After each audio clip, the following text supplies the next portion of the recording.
ഇന്നിങ്ങനെ Instagram scroll ചെയ്തുകൊണ്ടിരിക്കുന്ന സമയത്താണ് എനിക്കൊരു ചെറിയ റീൽ വന്നിട്ടുണ്ടായിരുന്നു. കേക്കുമായി ബന്ധപ്പെട്ടതാണ്. കാസർഗോഡ് പരപ്പയിൽ നിന്ന് ഏതോ ഒരു ബേക്കറിയിൽ നിന്ന് കേക്ക് വാങ്ങിയിട്ട് അതിൽ പൂപ്പൽ കണ്ടുപിടിച്ചു. പിന്നെ പിള്ളേർക്കും കുട്ടികൾക്കൊക്കെ ഭയങ്കര അസ്വസ്ഥതയൊക്കെ ഉണ്ടായി.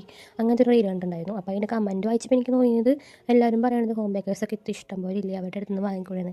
പക്ഷേ ഹോം ബേക്കേഴ്സിൻ്റെ അടുത്തൊക്കെ വാങ്ങൽ ഇപ്പോൾ എല്ലാവരും കുറവാണ്. പെട്ടെന്ന് കേക്ക് കട്ടിങ്ങൊക്കെ തീരുമാനിക്കുന്നവർക്ക് എന്തായാലും ബേക്കറിയിൽ തന്നെ വാങ്ങാൻ പറ്റുള്ളൂ. ഞങ്ങൾ ഹോം ബേക്കേഴ്സിന് മുന്നേ ബേക്കിംഗ് ഒക്കെ ചെയ്ത് വെക്കാറില്ല. നമുക്ക് വരുന്ന ഓർഡേഴ്സ് 2-3 മണിക്കൂർ മുന്നേ ആണെങ്കിലും നമ്മൾ ചെയ്ത് കൊടുക്കാറുണ്ട്. പെട്ടെന്ന് കേക്ക് കൊടുക്കാനായിട്ട് നമുക്ക് എന്തായാലും പറ്റാറില്ല. പക്ഷേ ബേക്കറിയിൽ നിന്നൊക്കെ ആണെങ്കിൽ അവർ ഓൾറെഡി ഉണ്ടാക്കി വെച്ചിട്ടുള്ള കേക്കായിരിക്കും നമുക്ക് തരുന്നുണ്ടാവുക.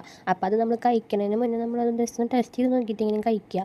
ഇതുപോലെ പൂപ്പിളൊക്കെ ഉണ്ടെങ്കിൽ എന്തായാലും ഫുഡ് ഇൻഫെക്ഷൻ വെക്കും. പിന്നെ എനിക്ക് പറയാനുള്ളത് ജസ്റ്റ് ഒന്ന് ചോദിക്കുക, ഇത് എത്ര ദിവസം മുന്നേ ഉണ്ടാക്കിയ കേക്കാണ് എന്ന് ചോദിക്കുന്നതുകൊണ്ട് കുഴപ്പമൊന്നും ഉണ്ടാവില്ലല്ലോ. അതുപോലെ ചോദിച്ചിട്ട് നിങ്ങൾ കേക്കൊക്കെ വാങ്ങുക.